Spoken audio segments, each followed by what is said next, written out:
Welcome to the Timeless Vitality Podcast, where co-hosts Kate Beck and Amber Stitt explore the unique journeys, inspiring stories, and timeless wisdom of those who embody vitality and resilience. Together, we discover what it means to thrive well beyond 100, sharing insights that empower you to live with purpose and create a lasting legacy. Let's get started with today's episode.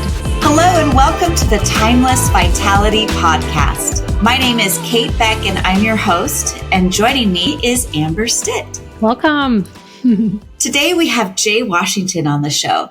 Jay, hello, introduce yourself. Tell us a little bit about yourself and your role. Thank you, Kate. First off, I want to say thank you for having me, because when you have a podcast and you invite someone, that's love, because this is your artistic expression. And so to share that with me and have me be on, incredibly grateful. I am a sales director at Leaf House Financial, which is the largest independent 338 advisor. 338, we monitor investment menus to make sure they meet the investment policy statement. And our goal is to help our clients build an appropriate retirement plan menu, which really ties into my long-term and my overall, what really drives me. And that is better participant outcomes in the retirement plan industry, which I am celebrating. Can't believe I'm saying this, 24 and a half years in the retirement plan industry, and probably another 40 to go, because when you love what you do, you don't work a day in your life. Oh my goodness. I love that Agree intro. with that, Kate.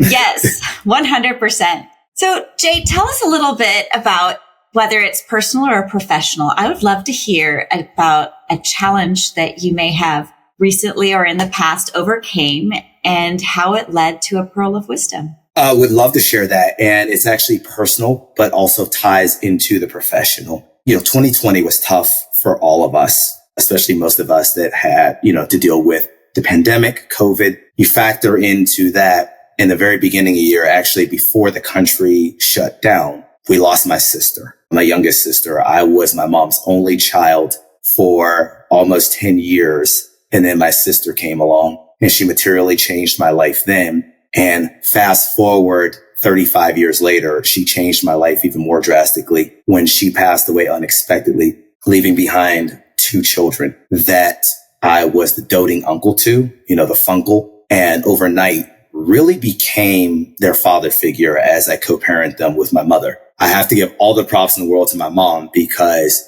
she has them on a day-to-day basis, and we live about 300 miles apart. But, via FaceTime, and I've been very blessed that I've had employers and managers who understand the importance that they play in my life and make it so that I can get to them when I need to. And I spend probably about a week to a week and a half every month with them. And when I said that, although that's personal, it bled into my professional, is that prior to that, I was almost like a prodigal son. And I won't say I was completely disconnected from my family, but I wasn't prioritizing being with and visiting them all the time. And my life was really about me. And as much as I thought that my life was fantastic and that it had everything it needed, I look back now and I realized that I was directionless. So between the pandemic, navigating this new chapter of basically being a father, everything I knew was changing and different. And as we all know, change, especially drastic change, is constant,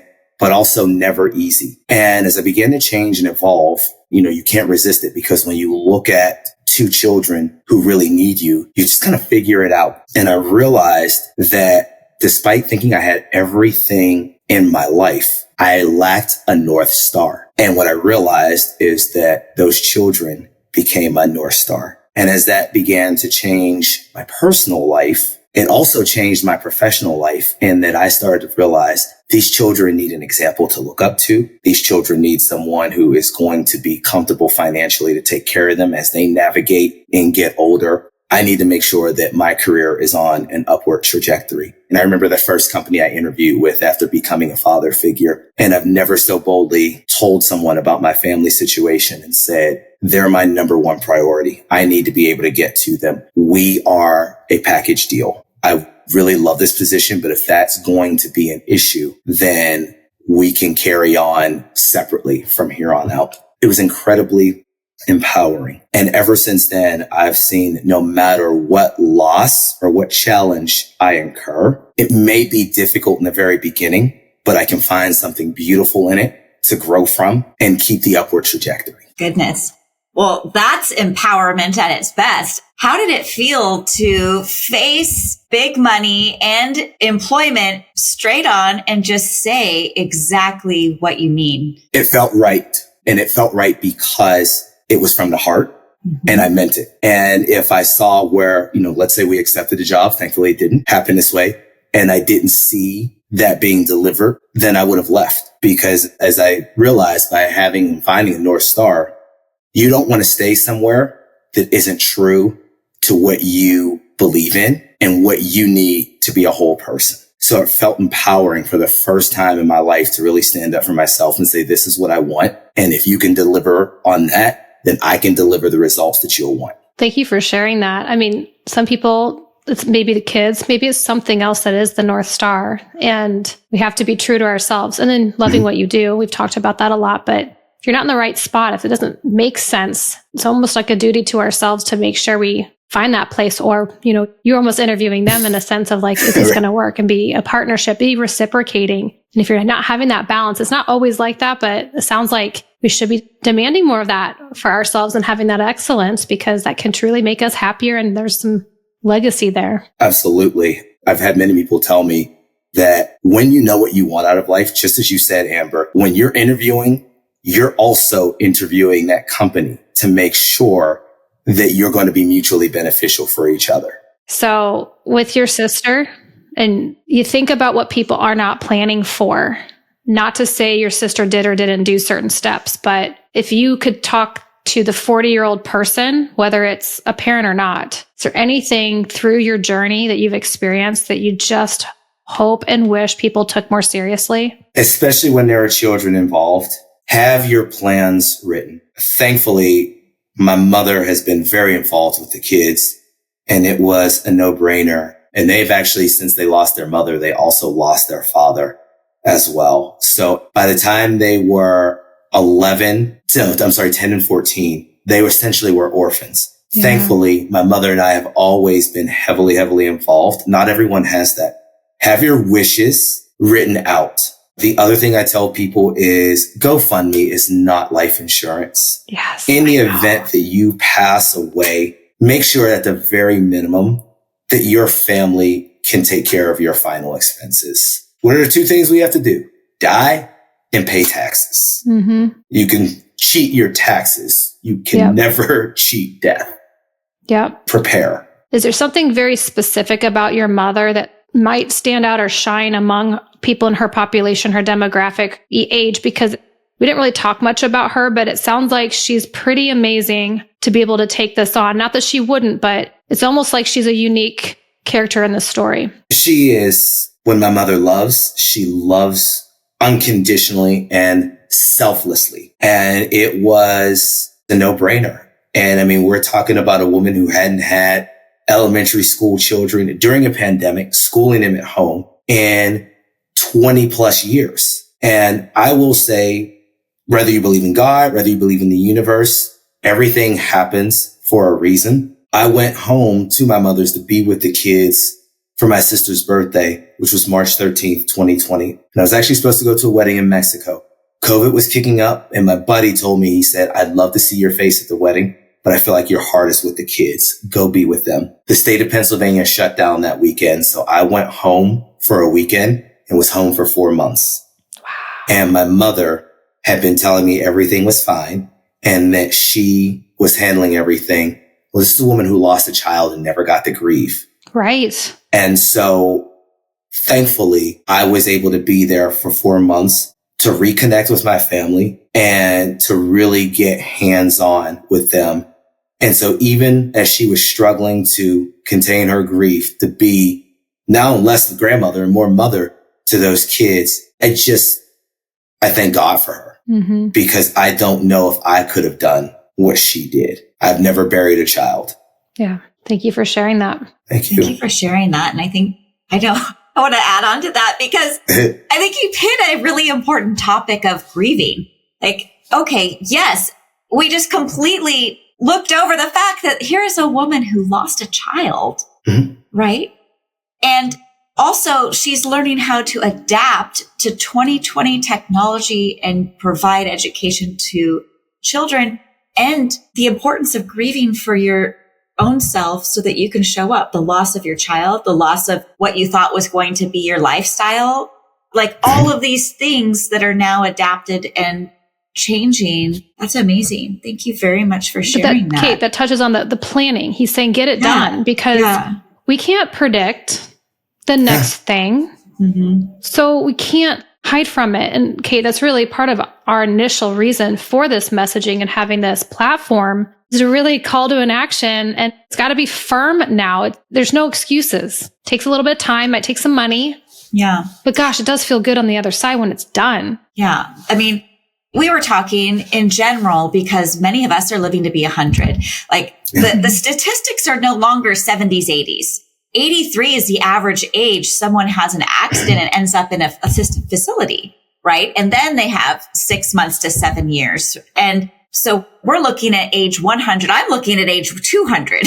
Why not shoot for the stars? Okay. He's going to 2. I was like 105. Like, I'm good. I've been saying 120 since I was very young. I mean, I promised my grandmother that 120. So that's that, Betty, may you rest in peace. And Betty G, I'll come see you after 120. So we've got some time left. So with this time, how can we live our most vibrant, purposeful, and empowered life while helping others to do the same? And I feel like multiple things in this last week have been brought up. Let's not just talk to one person. Let's bring many with us. We're encouraging many people to get out and vote. We're encouraging many people to write down their wishes and revisit those wishes. Because here's the thing, life changes. And as long as you have something in writing, and also we now have InsurTech, which is another episode about how we can take these life insurance policies and take them and put them on the blockchain. So if something happens to you, a family member can be notified about these insurance policies so that we're not letting insurance policies go unclaimed simply because nobody knew that they were there. So there's all of these informative resources, and we want to get the word out and raise the vibration in our community. Well, and Jay, that's why you're important to this because you have your main thing, but you're not stopping there. That was even before some of the tragedy. So I really appreciate the work that you're doing. And part of your story is, okay, the uncle, people just, for whatever reason, assume it's like you're pulling the negative forward if we're planning. But literally, it's the responsible thing to do. So how do we make this cool? And that's really where the extended care planning, long-term care planning, not like long-term care products, but these conversations need to happen because your mother at her age down to these younger folks, they all matter and they all are part of the process. They're all doing life together. So how do we make it as seamless as possible? I'll be very open. So my sister passed away. She was born with type 1 diabetes. Oh my gosh. We were told that the doctor said it was going to be a long path back from where she was, but they were dedicated, we're in. And on, I think it was January 3rd of that year, my mother called me at 2:00 in the morning. They found my sister unresponsive. A virus got into her blood and it attacked her organs. We were prepared for a long-term fight. We were not prepared to bury her. Wow. And, at that point, I told my mom, I said, I'm telling you right now, I'm prepaying everything. I'm writing it into my will. I'm getting a will and I'm writing into it that if something happens to me before you, do not go through this again. I don't want you to have to bury and have everything for another child. I am to be cremated, my organs to be donated so that someone else may live. And my friend Jeff, who is a pilot, is going to spread the ashes at my favorite airport. And I said, because I don't want you to have to suddenly have to go through this again. On my own grief process, we jumped right into the kids. I woke up 16 months later crying uncontrollably and was in bed for 10 days because I never grieved the loss of my sister. I pent up so many emotions and they came out with a rage. Now I'll always find the good in everything. It was early June, and because I couldn't get out of bed for 10 days, I also wasn't eating. So it was the best summer body I've had in years, but I would love to have gotten it a very different way.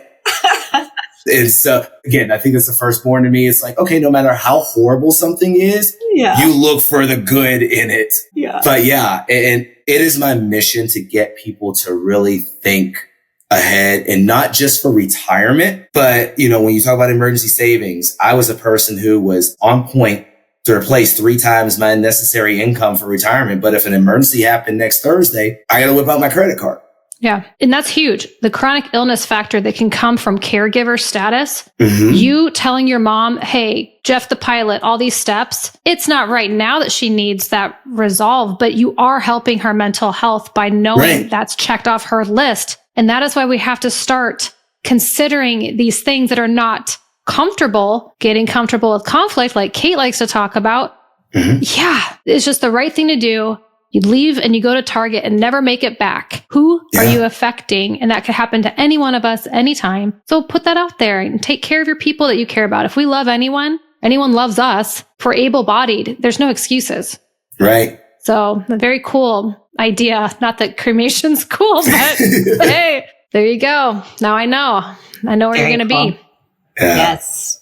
Wow. Well, what cultivated all this confidence? I mean, did you just wake up and you're like, hey, I'm a confidence Jay and I'm propelling seeds of peace everywhere I go? Has it always been easy for you, or did it take time to develop those skills? It has definitely not always been easy. It has always looked easier than it is. Quite honestly, it's been a struggle. I spent a great many years, settling, being told, this is how you should be, being really kind of put into a box, if you will. And I accepted it.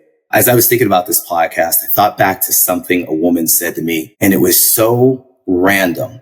I was in the gym and I was just finishing up. And as I was leaving, a woman came up to me and she said, I watch you here all the time and you're so dedicated. And she's like, you've got a smile that lights up a room. And she said, I feel bad for you because your life will never be as easy as it should be or as it looks, because people will watch you from afar and they will judge you and make assumptions about you. She goes, I've watched you from afar and from up close, and I just hope that more people will take the time to actually get to know you, because it will be great for both of you. I've experienced that many times, and for years, I just decided it was my lot in life. But, that North Star, I will tell anybody, if you're struggling in life, you find your North Star, because your North Star will truly guide you to your freedom. And when you're free, you're confident. And when you're confident, you stand up for what you're worth, because you know what you can deliver. As a man, it has been an awakening, especially as a man in sales, because,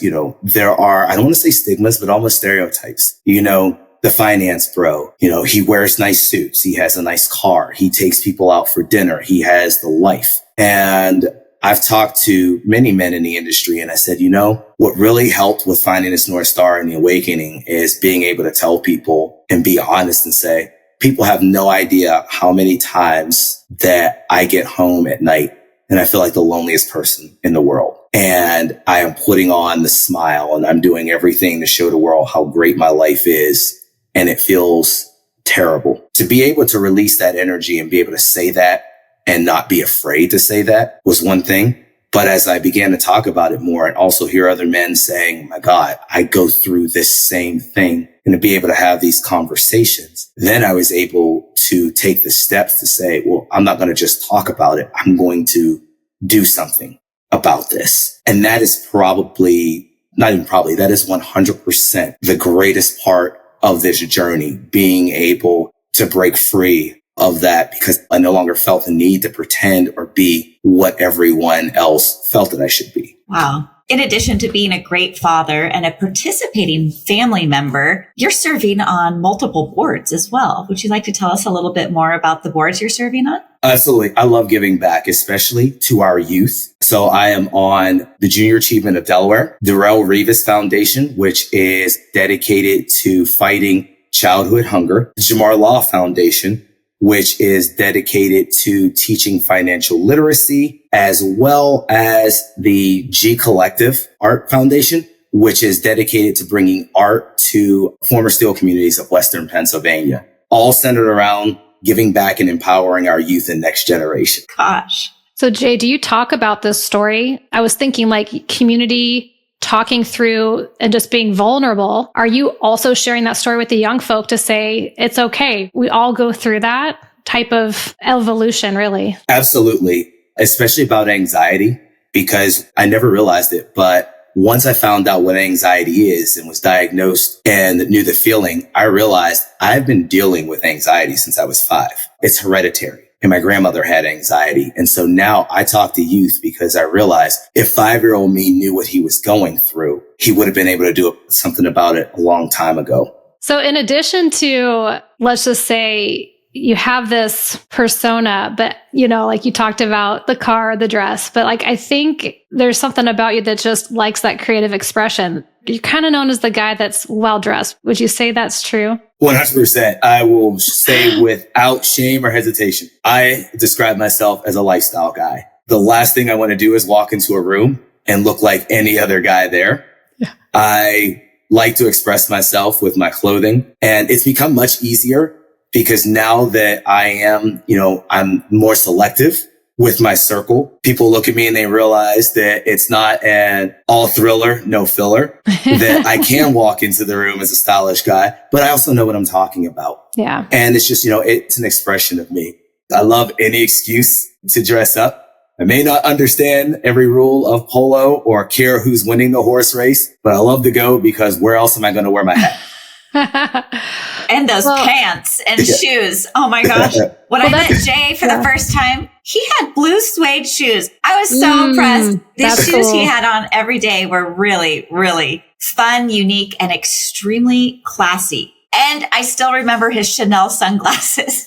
Like, this guy from head to toe has thought of every detail. I was very impressed. Thank you. I appreciate that. Yes. Well, so I think you go around, you have multiple boards, but also you're speaking. So that's where before meeting you officially today, I always thought like the same thing, but from afar, because I'm seeing photography and just like you showing up at different places and very active on LinkedIn too. So I think everyone, we talk about, really knowing who you are, and that branding for you is like you wear it. We all should have the ability to really just be ourselves and be authentic and be consistent with that. And it can be fun for people to know us that way. Absolutely. I agree 100%. So are you traveling a lot for more of that public, that figure, and advocating for others? Absolutely. One of my favorite things to say to people is I'll go to a meeting and someone says, I could never get away with wearing that. And I, without a doubt, will always come back and say, you absolutely can. You just have to own it. And if somebody ridicules you for it, do not stand for it. Stand up for yourself, defend your style choices. And I say, you will be amazed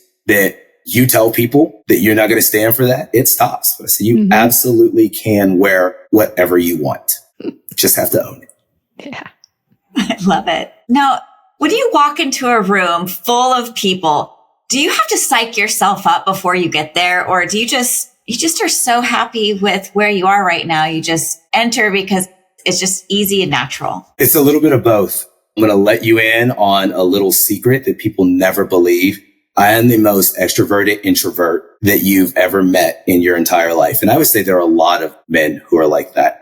So at times I have to remember and remind myself, you know what? If everyone in the room doesn't love you, you will find someone. Go in with an open heart, an open mind, smile, and invite people in, and the right ones will reciprocate. Yeah. I love that. Jay, what makes someone or something timeless? A couple of things. I think kindness and what I like to call adaptive authenticity. And the kindness is you never know what someone else's situation is. And so always approach them with kindness. A smile can brighten someone's day. It can change their whole trajectory. It can make them feel welcome when, like me, they're walking into a room wondering, am I going to be overpowering? How is this going to work out? And when I say the adaptive authenticity, you want to be yourself, but you also want to realize that you're going to change. Times change. Your chapters and phases in life change. So you want to keep true to who you are, but you also want to be able to adapt. Ideally, 45-year-old you is not the same person as 25-year-old you, but should still have those same core values. I think that's showing leadership. And you mentioned something about the 5-year-old with anxiety. I have a 5-year-old. So I'm thinking like, okay, she's going in, kids are sitting down and having to do certain things that are maybe not so natural for them in an 8-hour period, or, maybe they are trying to express themselves in different ways. I feel like you're showing this journey of, if you would have known then, maybe some of these seasons could have been maybe different. Maybe all of this was purposeful, but do you feel like there's more resources now for the younger one to then be able to fast track it potentially if they want to? Becoming a father figure becoming a father the way that I did has been an eye opener, because I look at my nephew, who I call mini me. You can see him behind me. It's hilarious because people are like, if I didn't know your story, I would think he's yours. And I see so much of myself in him as a child, and I see his emotional intelligence. He's actually my emotional intelligence hero. He expresses himself in ways that I didn't have the bandwidth. And I think it's because of the access to information and just, we're humans, but we're still evolving. And so 100%. And I advocate for parents and tell them, let your kids express themselves. Yeah. Talk to them, ask them how they're feeling. We're from the, it'll be fine generation. It won't always be fine. Let the kids have their feelings and really check in with them and be their champion. Yeah, the emotional intelligence is interesting. I did not test well. I'm picturing you in a world of menus of retirement plans. I'm like, I don't picture that. Like, I feel like those are the very quiet ones, reviewing. Like, I don't know that world per se, but not trying to be stereotypical. But like, it's like the radiologist is probably more quiet. They always get teased for the people, just working behind the imaging. So I'm sure you bring the party to that side of things. But, the emotional intelligence, like knowing who you are. I didn't test well when I did the financial services exams. So for me, it was like, I guess, I got through it, of course, but it's not all about maybe testing or how the modern, curriculums might be for, say, kids or for any of us. There could be different routes and paths. And so as long as you know yourself to the core, the emotional intelligence can really help us have more confidence and have grace for ourselves. And so it's really cool you're seeing that in your nephew, Thank you. Yeah, I'm very proud of him. And I test extremely well. I have firstborn child syndrome. I'm incredibly trainable. And I will tell people I test very well, but I try never to be the smartest person in the room because I'm trying to continue to learn. Yeah. And I'm usually not. Yeah. Kate, you always say, hey, I'm trainable. I do. I'm trainable, coachable, and I'm all about the action team. I love to hear the beginning, the middle, and the end. One of my biggest challenges, though, is I'm an interrupter. And I've been working so hard on really focusing on my active listening, allowing people to finish their thoughts. But my mind and my heart are like 3 steps ahead. I'm a high EQ and also visionary in that term. But as far as taking all of that information, I'm like, let's meet and have this. And I can already see the opportunities growing and the fruit hanging off the trees before people are even finished with their sentence. I have to remind myself to be in this present moment. Well, that's why, Jake, Kate and I, let's start a podcast because we had some common ground, which is we discussed that early on in the season. Hence, needing you to be on the show, mix up and have that different viewpoint. We need all parts of the team, right? Yeah. Absolutely. Kate, I would say that I have that same issue at times, and owning it is a beautiful thing because you can tell people, I'm not interrupting you because I don't value what you're saying. My mind is taking what you're saying and it runs so fast, and I get so excited that I just want to blurt out what I am thinking about what we can do together. And I find it's been well received. It's usually when you just do it and you're not conscious of it that people are more turned off. Yeah. Thank you. Thank you for that. You talked about going into the room. I think sometimes if we have some people that we know that are part of our nonprofit that might not love speaking, sometimes if you just talk about, hey, I might not be the most, you want to say the I am statements, but sometimes if you can convey like, this is where I'm strong, here's where I might not be able to get my point across. But again, that emotional intelligence, that self-awareness, let people know because they're going to be kinder. And then you can be kinder to yourself if that's just not like, absolutely, like you said, extrovert, introvert. If you're in an introverted phase at this point, you could let people know that. It's like, I'm not trying to be intentional with that, but I need some space to get my work done or whatever it is. So communication being key. Yeah. Absolutely. When you surround yourself with the right people, they will absolutely pick you up and carry you where your weakness is. And then you can in turn do the same thing for them. Just thinking about doing this podcast, when Kate approached me, number one, it's an incredible honor, but I was laughing internally because she asked me, and I'm like, yeah, I'll do it. I did. Yeah. Oh yeah, I'll do it. She didn't even get a chance. I'm like, yeah, I'm in. And for me, the reason I'm in is because when you create something, it's your baby. When you want to share your baby with someone, that is an honor. And again, just with the demeanor that you approached Kate, it made it such a no-brainer. So she's good at that. Thank you. So Jay, if people want to meet you, work with you, find you, follow you, what's the best way? I would say LinkedIn, because I do, when it comes to the socials, I like to keep my professional and my personal life completely separate. But I do bring my personality to LinkedIn because, as you mentioned, financial services is not the most exciting to everybody, but it's something that everyone needs to think about. So I try to bring some personality to it. So I do bring my personality to LinkedIn. It's, Jay Washington. And as I mentioned, I work for Leaf House Financial. I would just follow me on LinkedIn. More than anything, I always say if we can't do business together, but I can help guide you to something that's going to give you a better financial outcome, I consider that a win. Thank you, Jay. What a pleasure. Thank you for being here. Thank you both for having me. This has been fantastic. Thank you for joining us on the Timeless Vitality Podcast. We hope today's episode has inspired you to embrace the journey of thriving well beyond 100. Remember, your story is still unfolding, and every step you take adds to the timeless legacy you are creating. Until next time, stay vibrant, stay empowered, and continue living with purpose. We'll see you on the next episode.